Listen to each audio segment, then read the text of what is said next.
Yeah, next year will be our 12th year, and I mean Avalanche was born out of a pure chaos. We had a studio before Avalanche that we put out of business after a long story of problems. So Avalanche was born out of the ashes of the old company. We had lost everything through putting that company out of business. The way it happens in Sweden, when the liquidators come in, they just sell everything off. So both me and Linus were unemployed, broke, in debt, because you owe the government the tax money personally in Sweden. But Avalanche was born around the idea of Just Cause 1. Sort of everything was built up simultaneously, the company, the game, and the tech. It's been an absolutely fantastic journey. I mean, we've been through highs and lows with the company. I mean, if you Google Avalanche, I mean, 2008 was a really, really bad year for us. We lost two big contracts in 1 year, and we had to lay off 70 employees. And then a lot of people left because of the insecurity and so on. So we've had a share of rough times, but we've never stopped. We've never given up. Or I mean, I don't know any developer in the world that has been able to survive losing 2 contracts in 1 year. How'd you guys pull through? I'd say it's because we are a very family-driven company. It's like working with a group of friends, and that goes a very long way. And I think also going back to how the company was started out, actually like putting another company out of business and being flat broke, it's like, it's not so bad after all. It's like you survive that too. And that's why we don't let things like that affect us too much. We're just, it's like, well, we give up and go and look for a job somewhere else. We always get back on our feet.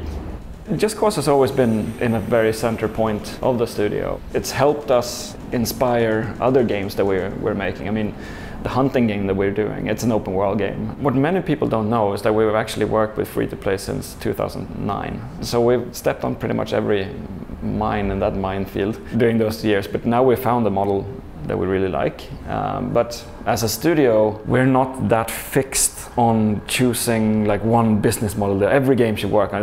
We're doing 100% free-to-play or 100% mobile. We'll never do that. But what we do have is that we have gained so many experiences from free-to-play, from console development, and now we're working on a mobile game that comes out later this year. But as we create a new game, we can pick the parts that we like from each business area and put together a package that works for that IP specifically. The strategy with our business focus or business models are completely dependent on what type of IP it is. So you want to talk about developing your own IP with something like Renegade Ops? Yeah, I mean that's why most developers are in this business, is to create your own ideas. For us it's super important. Everybody has a lot of ideas, and then it takes time to get those ideas to become reality. And sometimes the ideas you might have when we pitch a game to a publisher, we can come up, oh, we want to do this type of game, and they say, well, we have this license that you might want to apply that idea on, and that's usually how it ends up. But I think every developer in the world is being driven by creating your own ideas. That's the fun part of game development, and owning that creative process and really be able to make your own dreams become real. Do you have an interest for the studio to develop more of their own IP going into the future then?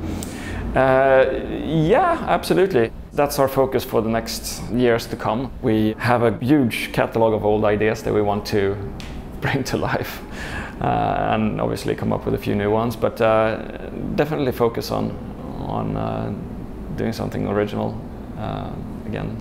And obviously Just Cause is an IP that came from the studio and so on.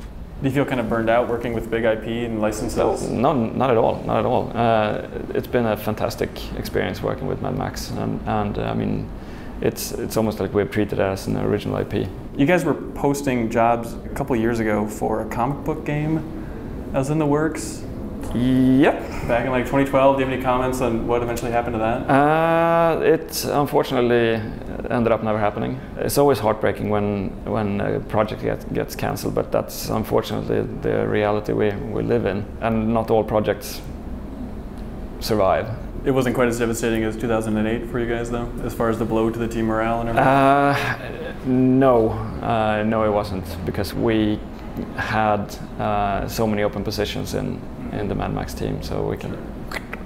It seems like putting the pieces together, it was an Iron Man game?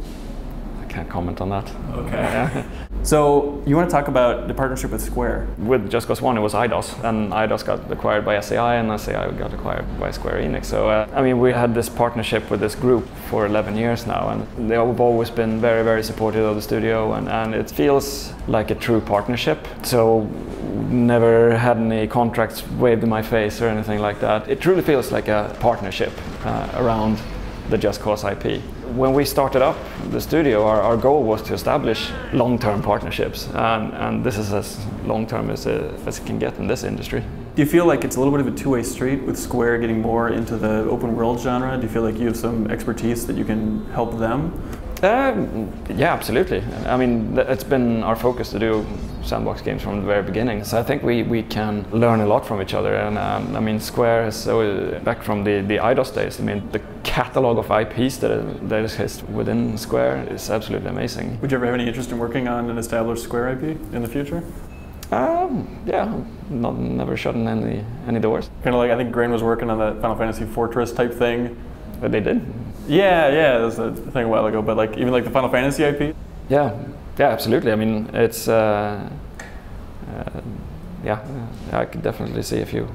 We are shifting a little bit of our focus to more self-publishing, which will be quite interesting. We're not really there yet. We've had a great experience working with the Hunter, and if you look at our financial numbers, the Hunter is actually contributing quite a lot to our financial success, and we're in that fortunate position to be able to control our own destiny, and having that direct connection with our players is very important to the studio, and so that's definitely where I see our future.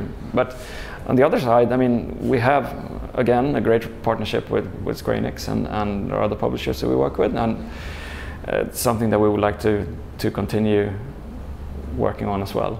What I said before about being a very family-oriented company, and it's something that you can really feel when you walk through the door of Avalanche, both here in Stockholm and New York, and I think that has helped us tremendously over the years, and it's a culture thing that we're very proud of. So yeah.